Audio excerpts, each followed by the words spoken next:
থেকে তুমি এই প্রাসাদেই থাকবে। তোমার যা যা স্বপ্ন সব পূর্ণ করে দেব। আমার কোনো মানুষ ভাল লাগে না, কিন্তু তোমারই ভাল লাগছে, কারণ তুমি মানুষ না,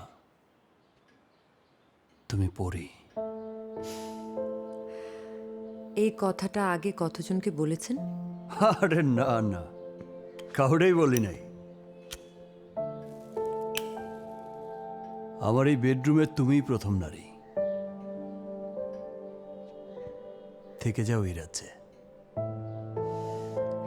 এই তো আস্তে আস্তে মনের আসল ইচ্ছেগুলো বেরোচ্ছে। তো কতদিনের জন্যে?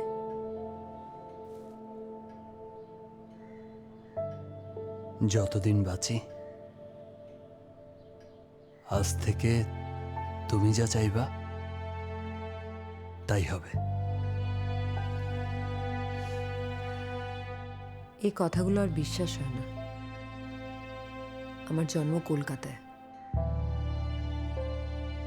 মা বাবার সাথে বাংলাদেশ ঘুরতে এসেছিলাম মুক্তিযুদ্ধর ঠিক আগে, মামার বাড়িতে। তারপর যুদ্ধ শুরু হয়ে যায়, আর ফিরে যাওয়া হয় না।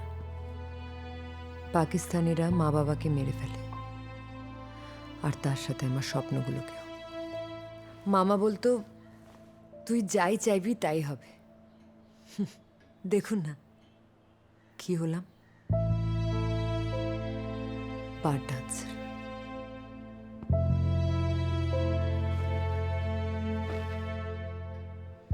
কি চাও বলো? সত্যি বলতে আমি ছোটবেলা থেকে চাইতাম নায়িকা হব।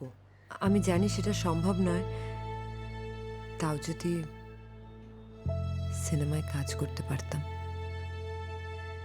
আমার আর বার ডান্সার হয়ে সবার সামনে নাচতে ভালো লাগে না। ব্যাস এটুকুই? ঠিক আছে, এখন থেকে তুমি নায়িকা। কাল থেকে বাংলায় কোনো প্রডিউসার, কোনো ডিরেক্টর, কোনো হিরো তোমারে ছাড়া দ্বিতীয় কাউরে কল্পনা করবে না। এটা তুফানের কথা।